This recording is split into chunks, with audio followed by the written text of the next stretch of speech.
Thank you अफसा, आपने बताया, जज़ाकुमुल्लाह। Recording on नहीं की थी मैंने रिकॉर्डिंग ऑन कर दी है, बहुत बहुत शुक्रिया। मैं यस्टरडे के बारे में बता रहा था कि हमने जहाँ लेक्चर ख़त्म किया वो ये था कि डायरेक्ट और इनडायरेक्ट कॉस्ट का इंट्रोडक्शन हो गया था, और फिर मैंने कॉस्ट को on the basis of element classify करने के बाद इसे इस classification on the basis of element को इस क्लासिफिकेशन के साथ मर्ज करके कुछ इस अंदाज में लिख दिया। मैंने कहा इसका मतलब है डायरेक्ट मटेरियल भी दो तरह के होते होंगे, एक डायरेक्ट मटेरियल और एक दूसरा इनडायरेक्ट मटेरियल। डायरेक्ट लेबर भी दो तरह की होती होगी, सॉरी लेबर भी दो तरह की होती होगी, एक डायरेक्ट लेबर और दूसरी इनडायरेक्ट लेबर। इसी तरह मैंने कहा एक्सपेंस भी दो तरह के होते होंगे, एक डायरेक्ट एक्सपेंस और दूसरा इनडायरेक्ट एक्सपेंस। ठीक है, तो यहाँ तक तो अल्हम्दुलिल्लाह हम डिस्कशन कर चुके हैं, अपनी डिस्कशन को आगे लेके बढ़ेंगे। और आपसे रिक्वेस्ट है कि ज़रा आप इस शीट पे आ जाएं, और हमारे साथ तकरीबन लोग मौजूद हैं। माशफा कल छुट्टी पे थी। माशफा, आपने पुराना लेक्चर यस्टरडे वाला देख लिया? हसान भाई मौजूद है, निमरा मौजूद है, रिंशा मौजूद है, सलीमा, सामिया, शहरियार, अलैना, तैमूर, कोमल, इकबाल भी आ गई हैं आज। कोमल, आयशा कहाँ है बेटा? आयशा आज भी नहीं है, कल भी नहीं थी आयशा। चलो ओके, तो मेरे बच्चों सर मैं कहता है manufacturing cost, types of manufacturing cost. वो कहता है कि जनाब all manufacturing cost may be divided in 3 broad categories. वो 3 ब्रॉड कैटेगरीज क्या हैं, तो ज़रा देखिएगा इत्मीनान से। मैंने बहुत डिटेल क्लासिफिकेशन की, ये याद रहे, ये डिटेल्ड क्लासिफिकेशन है जो यहाँ मौजूद है, सही है। और यहाँ जो मौजूद है वो आप ज़रा डिफरेंट अंदाज में देखेंगे कि बिल्कुल यानी जिसको कहते हैं हम पढ़ाने वाला अंदाज है, बिल्कुल प्योर पढ़ाने वाला। और ये बुकिश स्टाइल है। बुकिश स्टाइल थोड़ा डिफ़िकल्ट होता है। इस बुकिश अंदाज में हम आपको एक एक चीज़ को बता रहे हैं कि मटेरियल दो तरह की कॉस्ट होती है। एक वो मटेरियल जो फिनिश्ड प्रोडक्ट में इजीली एलोकेट किया जा सके, रिकॉग्नाइज किया जा सके, पहचाना जा सके कि इस चेयर को बनाने में इतने रुपए की लकड़ी लगी है। लेकिन एक चेयर को बनाने में कितने रुपए की कीलें लगी हैं, एक चेयर को बनाने में कितने रुपए का पेंट लगा है, एक चेयर के पार्ट्स को ज्वाइन करने में कितने रुपए का ग्लू लगा है, ये बताना ये बताना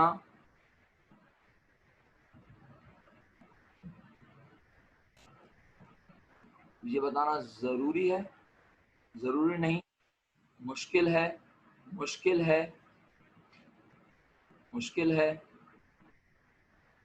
और हम बोल रहे हैं क्या सर, मुझे भी नहीं पता क्या भाई, मैंने तो सवाल प्लेस कर दिया है। सर ये मुश्किल है। सर मैं अभी अभी ज्वाइन हुआ हूँ। अच्छा तो भाई अब जाहिर सी बात है, मैं आप लोग थोड़ा सा लेट कर देते हैं, आप पुरानी थोड़ा वीडियो भी देखा करें ना, हमारे व्यूज़ भी तो आए ना इस तरह। आप लोग वीडियोस देखते ही नहीं है। मेरा बच्चा, मैंने कहा कि एक चेयर में जो है, एक चेयर के बनने में लकड़ी लगती है, तो लकड़ी की कीमत को बताना आसान है या मुश्किल?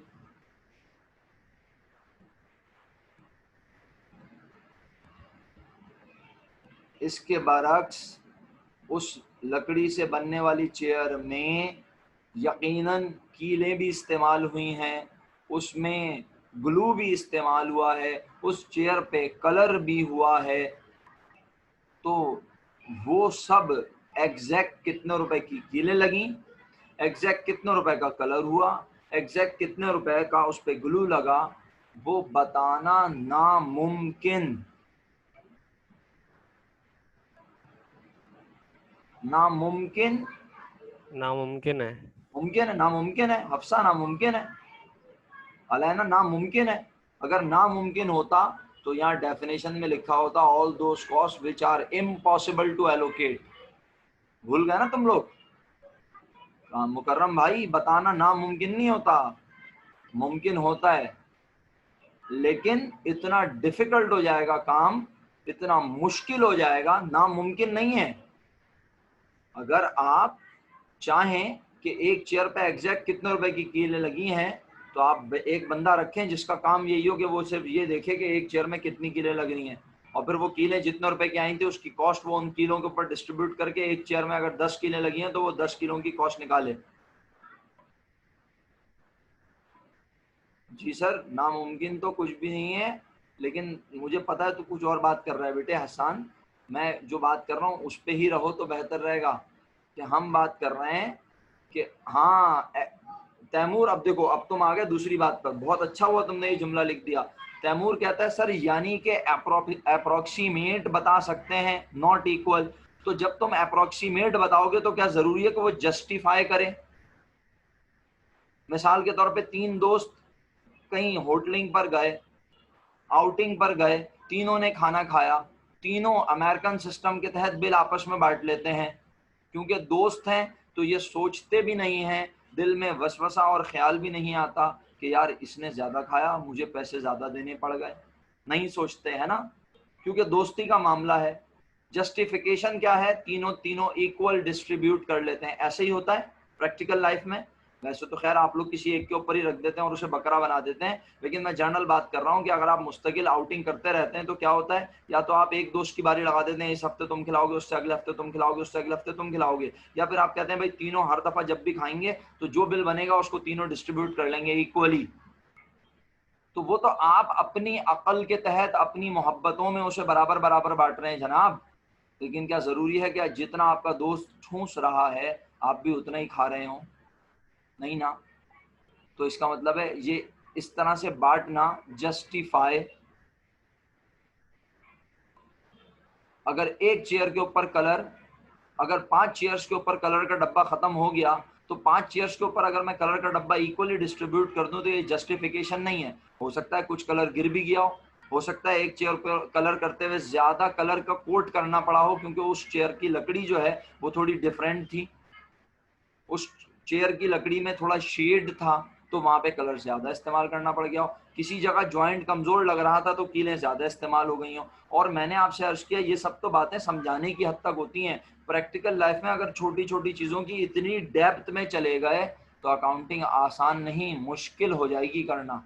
अगर अकाउंटिंग करना मुश्किल होता, अगर अकाउंटिंग करवाने से मुश्किलात हो जाए ना कारोबार में, तो याद रखना कभी कोई शख्स अपने बिजनेस में 2, 4, 5, 6, 8, 10, 12 लाख रुपए तनख्वाह पे अकाउंटेंट को रखेगा नहीं। क्योंकि वो कहेगा इसको रखूंगा तो ये बोलेगा आप एक बंदा और रखो जो ये बैठ के देखे कि कीलें कितने रुपए की लगी हैं, एक बंदा और रखो जो ये बैठ के देखे कि कलर के डब्बे कितनी चेयर पे कितने लगे हैं।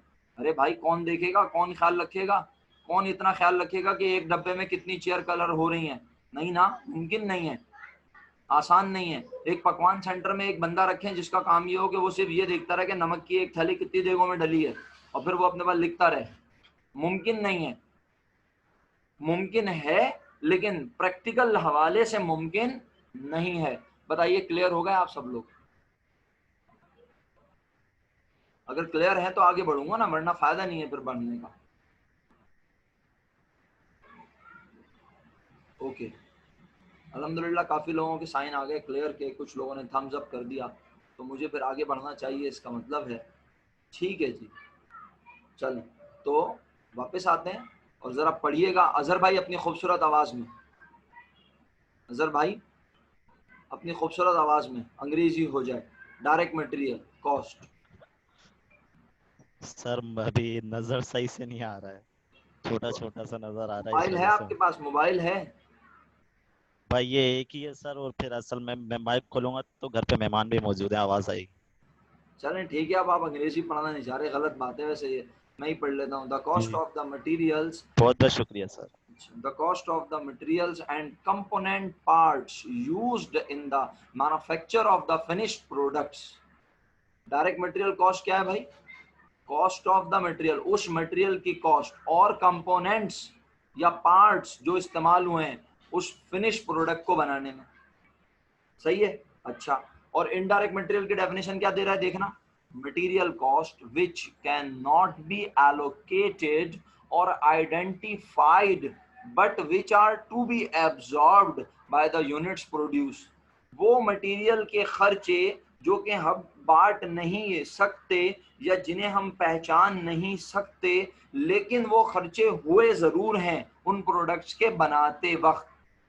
जैसे कि बिरयानी पकते वक्त गैस का खर्चा हुआ जरूर है, बिरयानी पकते वक्त बिजली का खर्चा जरूर हुआ है, बिरयानी पकते वक्त वो जो गार्ड वॉचमैन बाहर खड़ा था उसकी तनख्वाह का खर्चा हुआ जरूर है। लेकिन हम उसे बता नहीं सकते भाई ये मटेरियल नहीं है, ये सारे खर्चे। मटेरियल की बात करोगे तो बिरयानी पकते वक्त टमाटर का खर्चा हुआ जरूर है, बिरयानी पकते वक्त नमक का खर्चा हुआ जरूर है, बिरयानी पकते वक्त हरा धनिया पुदीने का खर्चा हुआ जरूर है, बिरयानी पकते वक्त दही का खर्चा हुआ जरूर है, बिरयानी पकते वक्त लाल मिर्च का खर्चा, कुटी हुई मिर्चों का खर्चा हुआ जरूर है, और गरम मसाले का भी खर्चा हुआ है। लेकिन हम उसे अगर आइडेंटिफाई करने चले जाएं तो जिंदगी मुश्किलात की तरफ चली जाएगी मेरे बच्चों। उम्मीद है आप मेरी बात समझ गए। अच्छा, अब एक डेफिनेशन तो डायरेक्ट मटेरियल की ये हो गई कि वो मटेरियल जिससे प्रोडक्ट जिसको हम बआसानी पहचान सकें। सही है, ये अब आप याद रखना भाई, आप अपने पास लिख रहे हो तो आप बेहतरीन काम कर रहे हो, और अगर नहीं लिख रहे तो मुझे नहीं पता आप किस तरह से जहन नशीन करोगे इन बातों को। सही है, किस तरह। शहरियार भाई, मिर्च मसाले टमाटर डायरेक्ट मटेरियल में आएंगे? आप बताओ, आप बताओ, आपकी अकल क्या कहती है? अभी आपने क्वेश्चन मार्क लगा के भेजा है, आप बताओ आपके मुताबिक मिर्च मसाला और टमाटर और दही ये सब आपके ख्याल में कौन सा मटेरियल होंगे? आप सर बताओ। वो गलती से लिख दिया, इनडायरेक्ट लिख रहा था। अच्छा, हाँ, तो इनडायरेक्ट होंगे ये कहना चाह रहे हो? जी बस यही बात है, बिल्कुल सही कह रहे हो। क्योंकि क्योंकि इनकी अगर कॉस्टिंग पे चले गए तो बहुत मुश्किल हो जाएगी अकाउंटिंग करना। अकाउंटिंग आसानी फराहम कर रही है। मैं आगे बढ़ा रहा हूँ अपनी बात को, काइंडली जरा तवज्जो रखिएगा, इसी तरह बात को सुनते रहें। अब मैं आपको एक डिफरेंट अंदाज में बताने लगा हूँ। जी हाँ, मटेरियल में तो आएंगे, मिर्च मसाले टमाटर मटेरियल में तो आएंगे, लेकिन डायरेक्ट मटेरियल में नहीं आएंगे, इनडायरेक्ट मटेरियल में आएंगे। अच्छा, अब मैं आपको एक डिफरेंट अंदाज से मटेरियल के बारे में और इनडायरेक्ट मटेरियल के बारे में बोलने लगा हूँ। ये तो किताबी अंदाज था ना बोलने का। क्या किताबी अंदाज था कि भाई डायरेक्ट मटेरियल वो कॉस्ट है मटेरियल की जो हम बआसानी पहचान सकते हैं, इनडायरेक्ट मटेरियल वो है जो हुआ तो है खर्चा लेकिन उसे पहचानना, उसे आइडेंटिफाई एलोकेट करना मुश्किल है। अब एक डिफरेंट एस्पेक्ट से बोलता हूँ ना, काइंडली गौर से सुनना। सही है, सब गौर से सुनेंगे और अगर नहीं समझ आया तो बोलेंगे। ये अंदाज प्रैक्टिकल लाइफ के हवाले से है। सही है, और जब आप अभी सवालात की तरफ जाओगे ना तो आपकी सारी उलझनें दूर हो जाएंगी इंशाल्लाह अल्लाह के हुक्म से। आप इस उलझन में पढ़ोगे ही नहीं कि कौन डायरेक्ट और कौन इनडायरेक्ट, लेकिन अगर ये कॉन्सेप्ट आपके डेवलप हो गए तो कॉस्ट अकाउंटिंग पढ़ते हुए आपको मजा आएगा, आप कहोगे सब्जेक्ट समझ आ रहा है। तो इसलिए थोड़ा सा आज और बर्दाश्त करना है, जितनी जल्दी ये थ्योरी खत्म होगी मैं करूंगा, क्योंकि मुझे भी तो मुस्तकिल बोलना पड़ रहा है 1.5 घंटा, आप ये भी तो देखें। तो मेरे लिए भी बोलना आसान नहीं होता, मेरा गला खराब भी हो सकता है, लेकिन बहरहाल अल्लाह के हुक्म से मैं बोलूंगा और इस हद तक बोलूंगा कि आप समझ जाएं। काम की बात यह है मेरे प्यारे प्यारे बच्चों, किसी प्रोडक्ट को देखकर मैंने आपसे पहले ही बोल दिया, आप अपने पास लिख रहे हैं तो आप बेहतरीन काम कर रहे हैं। अगर आप लेक्चर को सुनने के बाद यहाँ से एक बार वीडियो दोबारा देखते हैं तो ये भी बेहतर है। लेकिन अगर आप ना लेक्चर दोबारा देखते हैं और ना आप लिख रहे हैं तो मैं बड़े माजरत के साथ, अल्फाज सख्त हैं लेकिन हैं सच, आप भूल जाएंगे लेक्चर और आप पेपर से पहले परेशान होंगे क्योंकि आपके पास कुछ भी नहीं लिखा होगा। सर ये फॉर्मेट है ना हमारे पास, बेटा ये फॉर्मेट पढ़ के अगर लोगों को खुद समझ आ जाता तो फिर हमारी ज़रूरत थोड़ी थी, हम ये फॉर्मेट ही बेच रहे होते और एक क्लास के पैसे ले लेते बच्चों से। क्या ख्याल है? तो बस आपसे बड़ी रिक्वेस्ट है अदब से, उर्दू ज़ुबान में रोमन उर्दू में, यानी अंग्रेज़ी में उर्दू जो लिखते हैं वैसे, या जिस तरह आपका दिल चाहे, या रिकॉर्डेड लेक्चर आप 2 बार देख लें, 1 बार देख लें, काम की बात सुन लें तो आपका फ़ायदा होगा। किसी प्रोडक्ट को देखकर हमारे दिलो दिमाग में जो चीज़ आए कि ये इससे बनी है, दोबारा कह रहा हूँ ये जुमला, किसी प्रोडक्ट को देखकर हम बोलें ये इससे बनी है, फिर कह रहा हूँ आखिरी बार, इसके बाद नहीं बोलूँगा, किसी प्रोडक्ट को देखकर हम बोलें ये इससे बनी है, तो हम जो बोलते हैं ना ये जिससे बनी है वो डायरेक्ट मटेरियल होता है। सबने सुन लिया? और जिन चीज़ों का हम नाम नहीं लेते आमतौर पर वो इनडायरेक्ट मटेरियल होता है। वालेकुम अस्सलाम अनल, हमने मेरा बेटा ये रिक्वेस्ट की है कि जो मैं लेक्चर दे रहा हूँ ना, जैसे मैं डायरेक्ट मटेरियल की डेफिनेशन बता रहा हूँ, डायरेक्ट मटेरियल को एक्सप्लेन कर रहा हूँ, तो आप अपने पास की पॉइंट्स लिखते रहें। अगर आप अपने पास लिखेंगे कुछ भी नहीं तो माजरत के साथ आप लोग भूल जाएंगे। तो बस ये रिक्वेस्ट की है कि लिखते रहें, अपने पास की पॉइंट्स बनाते रहें। दोबारा कहता हूँ समी एक बार, किसी प्रोडक्ट को देखकर आपके दिल में ख्याल आया, आपके दिमाग में ख्याल आया, आपका दिमाग बोले, आपका दिल बोले कि ये चीज़ इससे बनी है, ये चीज़ इससे बनी है, तो बस समझ लें वही डायरेक्ट मटेरियल है। और जिन चीज़ों का नाम ना आए दिमाग में वो इनडायरेक्ट मटेरियल हैं। आपने मेरी बात गौर से सुनी?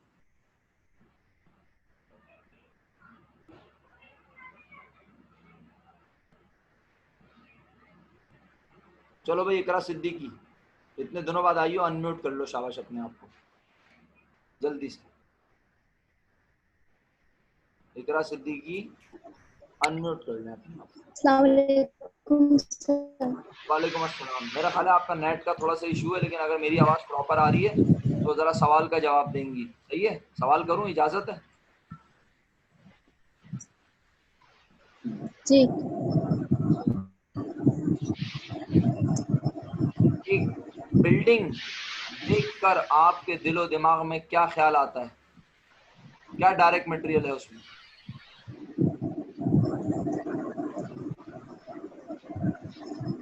मुश्किल सवाल कर दिया, आसान कर लूं?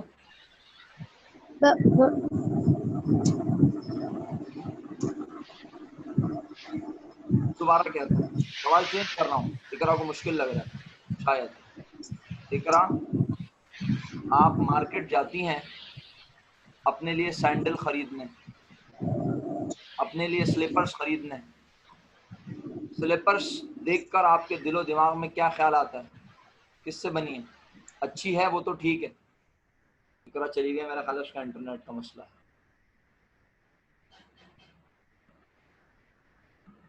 सदीमा, सदीमा अनम्यूट करें।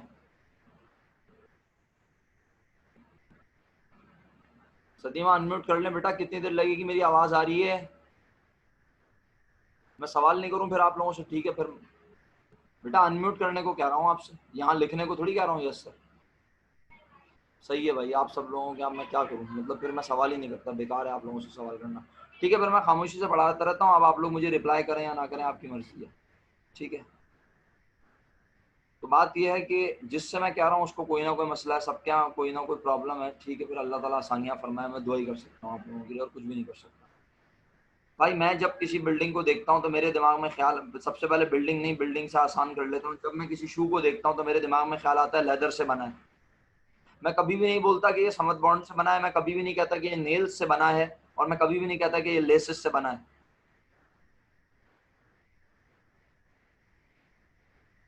नहीं, मैंने जिसका नाम ले रहा था अलैना, मुझे उसको मैंने बोला था कि अनम्यूट करके बताओ, लेकिन सब लोग एक्सक्यूज दे रहे हैं। तो फिर ठीक है, फिर जब आप लोग इस तरह से एक्सक्यूजेस देंगे तो फिर मैं किसको पढ़ाऊंगा? मैं, ऐसा लग रहा है लैपटॉप पर पढ़ा रहा हूँ फिर बैठ के। मैं बोलता रहता हूँ, आप लोग सुनते हैं, जहाँ समझ में नहीं आया खुद ही पूछ लीजिएगा। इंटरेक्टिव क्लास होती है तो समझ में आती है बात। सबके यहाँ प्रॉब्लम्स हैं, सबके यहाँ परेशानी है, लेकिन मैनेज तो करना है ना पढ़ाई को, जब साइड में रखते हैं पढ़ाई को। तो जी, मैं जाता हूँ कैम्ब्रिज की शॉप पे, वहां जाके अपने लिए एक शर्ट पसंद करता हूँ। क्या बोलूंगा? शर्ट किससे बनी है?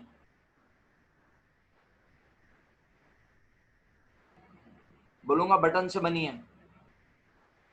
हो सकता है कोई मासूम बोले, अभी तक आया नहीं है जवाब, शुक्र अल्हम्दुलिल्लाह, लेकिन हो सकता है कोई ढक्कन बोले सर धागे से बनी है, धागे से।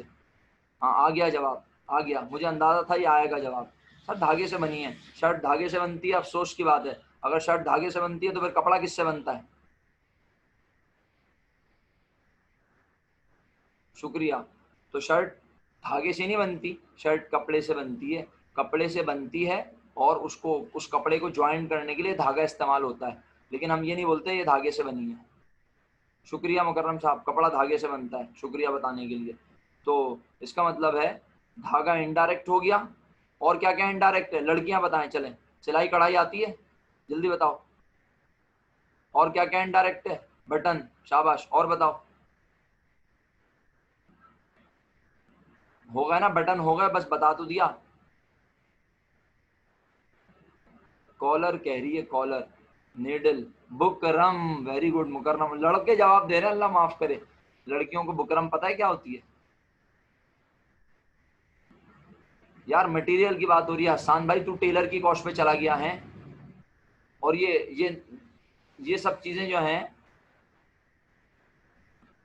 शर्ट पर जो छपाई होती है भाई, बिल्कुल शर्ट पर जो छपाई हो रही है या प्रिंटिंग हो रही है वो भी इनडायरेक्ट हो सकती है, बिल्कुल। लेकिन आसान रखे ना, आप क्यों छपाइयाँ वपाइयाँ, जरूरी है कि आप टी शर्ट ही लें, कैम्ब्रिज पे जाके शर्ट भी ले सकते हैं तमीजदार कोई एग्जीक्यूटिव क्लास की, तो आप वो ले लें भाई। तो बहुत शुक्रिया आपके। चलें बात को आगे बढ़ाता हूँ, मेरा ख्याल है ठीक है जी। काज भी बनते हैं उसके ऊपर, काज, काज समझते हैं आप लोग, ओवरलॉक भी होती है, सही है।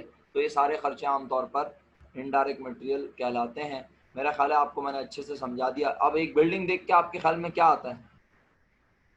एक बिल्डिंग देख के आपके दिमाग में क्या आता है, जल्दी बताएं। मटेरियल के हवाले से पूछ रहा हूँ भाई, कोई मजदूरों की कॉस्ट लिख के ना भेज दे वरना जूते पड़ेंगे। अच्छा, मैं पढ़ता भी जाऊँ साथ साथ। ब्लॉक से बनी है, मिट्टी से बनी है, सीमेंट से बनी है, सीमेंट और ब्लॉक से बनी है, ईंट से बनी है, ब्रिक्स वगैरह ये डायरेक्ट हैं। ब्लॉक सीमेंट से बनी है, सरिया भी आ गया लिखा हुआ, very good. Sand, cement, steel और आयरन, सीमेंट रॉड्स, सबने जवाब दे दिया, बहुत बहुत शुक्रिया भाई। आप लोगों की जवाबात की मैं बड़ी कदर करता हूँ। मेरा जवाब सुन लें, किसी को एतराज़ करना हो तो वो कर ले, सही है। पहले मैं बोल देता हूँ, नहीं, बिल्डिंग देख के हम कभी भी नहीं बोलते कि वो दरवाजों से बनी है। बिल्डिंग देख के हम कभी भी नहीं बोलेंगे वो दरवाजों से बनी है, ठीक है। बिल्डिंग देख के और खासतौर पे कराची के घर देख के हम कभी भी नहीं बोलेंगे वो लकड़ी से बनी है, सही है। कराची के घर देख के हम कभी भी नहीं बोलेंगे लकड़ी से बनी है। हाँ, मरी वगैरह चले जाएं, कागान और नथिया गली इन तरफ चले जाएं तो वहाँ पे आपको घर लकड़ी के बने हुए मिलेंगे, वहाँ आप कह सकते हैं कि लकड़ी से बने हुए घर होते हैं। यहाँ कराची में जो घर होते हैं वो किससे बने हुए होते हैं 99%।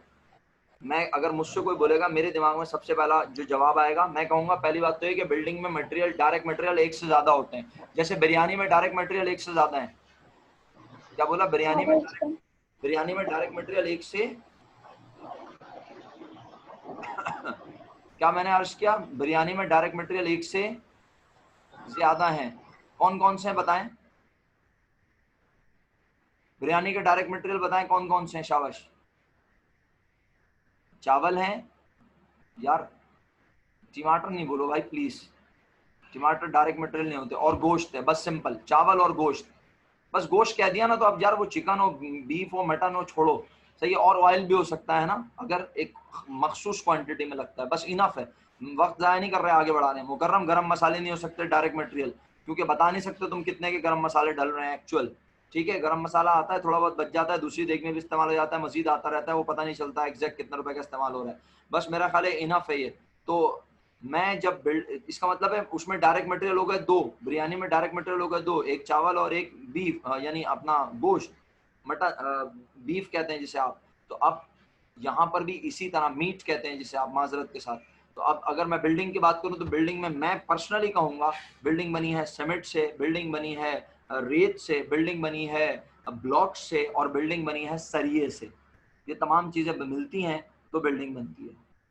और ये तमाम चीज़ें आइडेंटिफाई की जा सकती हैं बआसानी कि कितने रुपए की इसमें सीमेंट इस्तेमाल हुई है, कितनी सीमेंट की बोरियां आई थी, कितने ट्रक रेत के आए थे, कितने रुपए का सरिया इस्तेमाल हुआ है, और कितने रुपए के ब्लॉक्स परचेज किए थे। ये बआसानी बताई जाने वाली चीज़ें हैं। मरियम परवेज, अगर आप आलू की बिरयानी यानी चिकन की बिरयानी में आप आलू डलवाना चाह रही हैं तो ठीक है भाई, मैं आलू भी डाल देता हूँ, और आलू भी डायरेक्ट मटेरियल में शामिल हो जाएंगे, क्योंकि वो बताए जा सकते हैं इजीली, उसको मुश्किल नहीं है कंप्यूट करना। अगर 5-10 किलो आलू डलवाएं, 10 किलो की देग में आप 3 किलो आलू डलवा रही हैं तो हम बता देंगे कितने रुपए के हैं। और बताइए इसके अलावा, क्लियर हो गया? बिरयानी से आगे बढ़ें, जिंदगी में बिरयानी के अलावा और भी बहुत कुछ है, कढ़ाई भी बना लेंगे किसी दिन।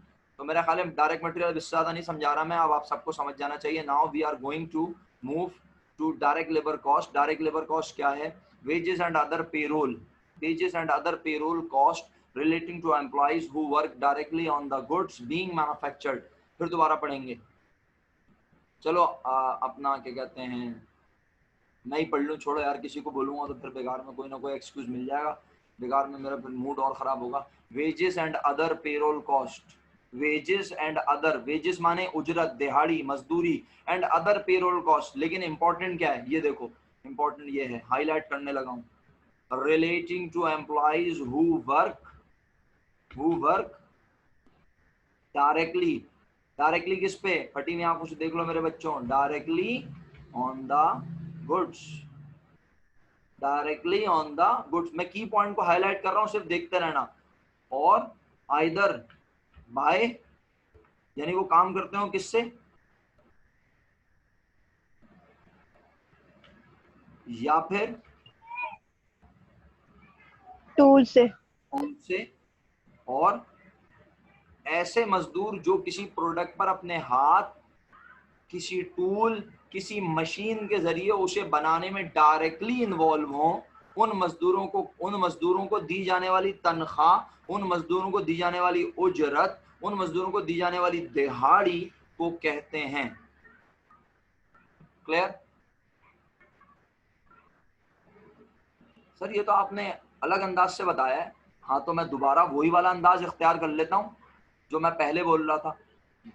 किसी प्रोडक्ट को बनाने पे आप एक मजदूर को कितने रुपए दे रहे हैं, एक देग बनाने पे आप पकवान वाले को कितने रुपए दे रहे हैं। यानी पकवान वाला ये एस्टिमेट लगाएगा ना कि उसके पास जब ऑर्डर ज्यादा आ जाते हैं, सुनिएगा भाई, आप सब सोच रहे होंगे सर तो पकवान सेंटर के पीछे हाथ धोके पड़ गए, अरे उससे बेहतरीन कोई मिसाल ही नहीं है तुम्हारी जिंदगी में। अगर मैं तुमसे सीमेंट मैन्युफैक्चरिंग की बात करूंगा, शुगर इंडस्ट्री की बात करूंगा, तुम्हारा एक्सपोजर कहाँ है वहाँ का, तुमने कभी उस जगह को देखा नहीं है। पकवान सेंटर भी हमारी खवातीन को इसलिए आइडिया है क्योंकि वो अपने घरों में ये काम कर लेती हैं शायद कभी ना कभी जिंदगी में थोड़ा बहुत, तो इसलिए उन्हें आइडिया है। बॉयज पकवान सेंटर के बाहर से खुशबू सूंघते हुए गुजरते रहते हैं, उन्हें भी आइडिया है। बेचारे माँ बहनों के लिए लेकर आते रहते हैं चीजें जा जाके, तो वो भी खूब पकती हुई देखते हैं।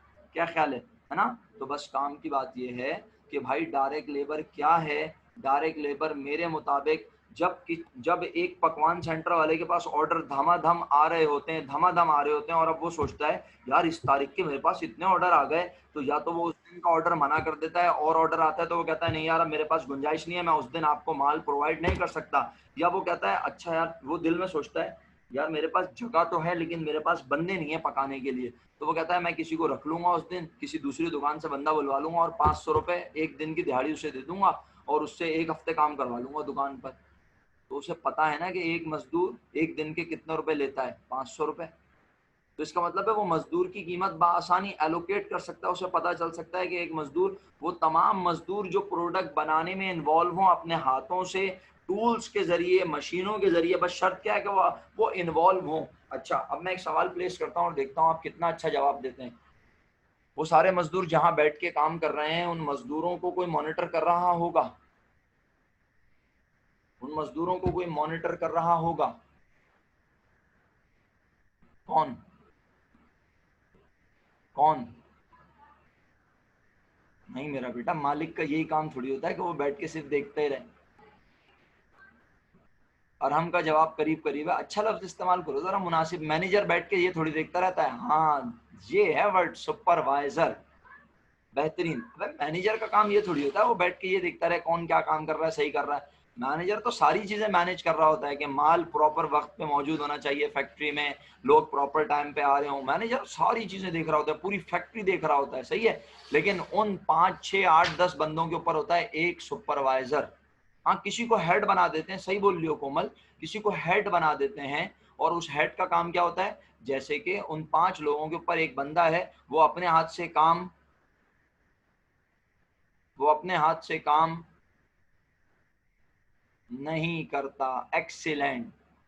वो सिर्फ उन 5 लोगों को बैठ के देखता है कि वो प्रॉपर काम कर रहे हैं या नहीं, काम करने में कोई मिस्टेक तो नहीं कर रहा है, अगर मिस्टेक कर रहे हैं तो उन्हें बताता है कि ये काम ऐसे नहीं ऐसे होगा। सुपरवाइज कर रहा है ना काम को, इसका मतलब है ना। तो अब देख रहा है लेकिन अपने हाथ से बनाता। तो अब बताओ उसकी जो तनख्वाह होगी सुपरवाइजर की, क्या वो प्रोडक्ट बनाने से रिलेट कर रही है वो फैक्ट्री का हिस्सा, काम वो फैक्ट्री में कर रहा है, उसको काम लेकिन उसकी तनख्वाह प्रोडक्ट बनाने से रिलेट, उसको मंथली सैलरी पर रखा जाता है जनरली। तो अब उसकी तनख्वाह को कौन सा खर्चा कहूं, बोलो। जो लोग पार्टिसिपेट कर रहे हैं मैं उनका शुक्रगुजार हूं, और जो लोग नहीं कर रहे हैं मुझे उनसे कोई शिकवा शिकायत नहीं है। जब आप क्लास में बैठे हुए होते हैं और आप क्लास में बैठ के भी नहीं बोल रहे होते तो मैं किसी को दावत नहीं देता। हाँ मुझे कोई नजर आ जाए तो मैं जरा थोड़ा सा ऐसे खिंचाई कर देता हूँ। तो आज जो लोग लिख के भेज रहे हैं, अगरचे कि ये लिखना, इस पे टाइपिंग करना साथ साथ इतना आसान नहीं होता, लेकिन बहरहाल आप पार्टिसिपेट कर रहे हैं, आपका शुक्रिया। आपने जो भी जवाब दिए मैं उनकी बड़ी कदर करता हूँ, लेकिन उसका करेक्ट नाम है, नजर आ गया हेमन, आपका शुक्रिया, आपने मुझे करेक्ट आंसर लिख के भेजा। और भी 1-2 लोगों ने ऊपर भेजा है, मैं शायद उनके नाम नहीं पढ़ सका प्रॉपर, और अब मैं चैट ऊपर लेके जाने के मूड में नहीं हूँ बिल्कुल। तो इनडायरेक्ट लेबर कॉस्ट मैं पूरा उम्मीद करता हूँ, पूरा भरोसा करता हूँ आप सब पर कि आपको बड़े अच्छे से समझ आ गया कि वो तमाम मजदूर, रिफत आपने डायरेक्ट बोल दिया है मेरा बेटा, ये तो बहुत बड़ा झटका है मेरे लिए कि सुपरवाइजर जो है वो प्रोडक्शन में इन्वॉल्व ज़रूर है लेकिन डायरेक्ट अपने हाथ से ना वो काम करता है ना वो प्रोडक्ट बनाता है, वो तो सिर्फ सुपरवाइज करता है, देखता है। तो इसका मतलब है उसकी सैलरी को हम डायरेक्ट कॉस्ट नहीं कह सकते, उसको हम कहेंगे इनडायरेक्ट लेबर कॉस्ट। तो फिर किन की तनख्वाहों को डायरेक्ट लेबर कॉस्ट कहूँगा? वो 5 मजदूरों की तनख्वाह जिन्हें हम पर पीस बनाने के बदले में पैसे दे रहे हैं, जिन्हें हम पर डे के हिसाब से पैसे दे रहे हैं, यानी मजदूरों की तनख्वाह, लेबर की तनख्वाह को कहा जाएगा डायरेक्ट लेबर कॉस्ट। क्योंकि हम बआसानी बता सकते हैं कि एक चेयर बनाने पे हम मजदूर को 50 रुपए देते हैं, एक शर्ट स्टिच करने पर हम लेबर को 100 रुपए देते हैं। एक दिन में मजदूर ने 3 शर्ट स्टिच की, वो 300 रुपए दिहाड़ी लेके चला जाता है।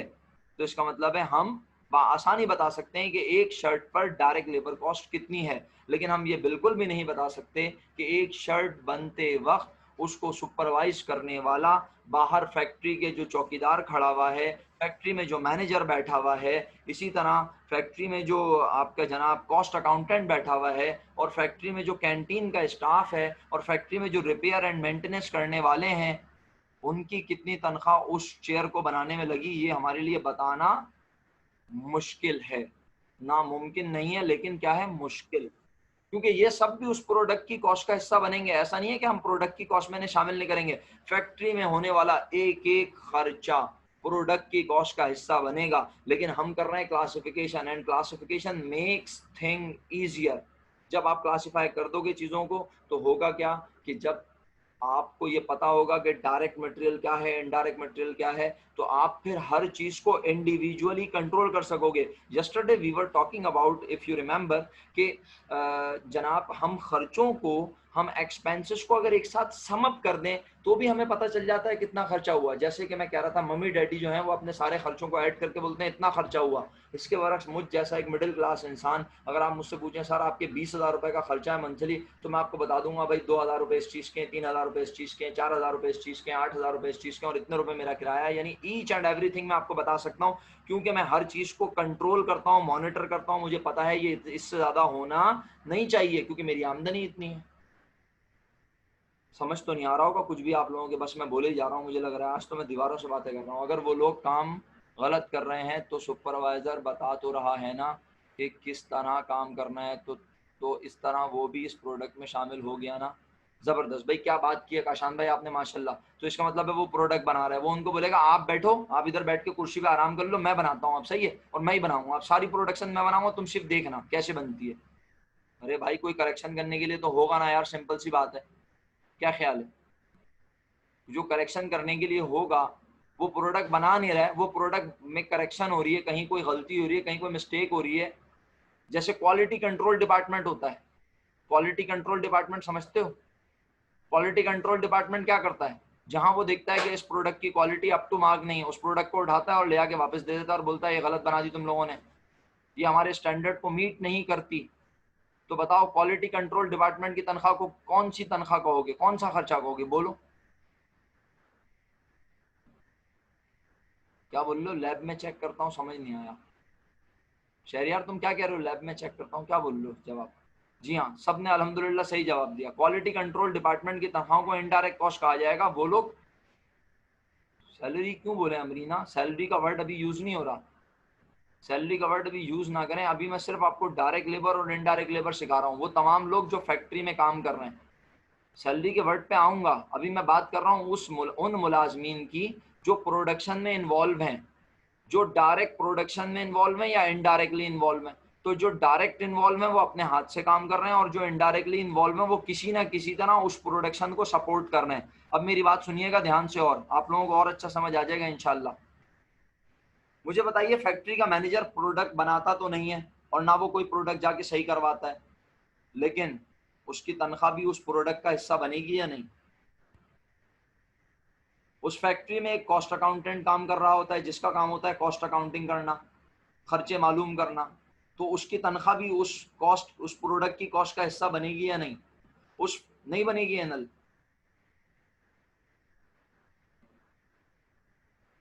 मेरा बच्चा, वो जो वॉचमैन बैठा हुआ है बाहर दरवाजे पे, अगर वो ना हो तो कोई भी अंदर आ जाएगा फैक्ट्री में, कॉस्ट का हिस्सा बनेगी ना। अल्हम्दुलिल्लाह मेजॉरिटी कह रही है हिस्सा बनेगी कॉस्ट का, सारे खर्चे ऐड होने हैं, लेकिन बात सिर्फ ये समझने की है कि किस खर्चे को किस कैटेगरी में। यार एक बात फिर मैं कह देता हूँ, आप लोग एक ही दिन में इतना भूल गए, मुझे तो हैरत हो रही है आप लोगों के ऊपर। चाहे एसेट करंट हो चाहे नॉन करंट, हैं तो सारे,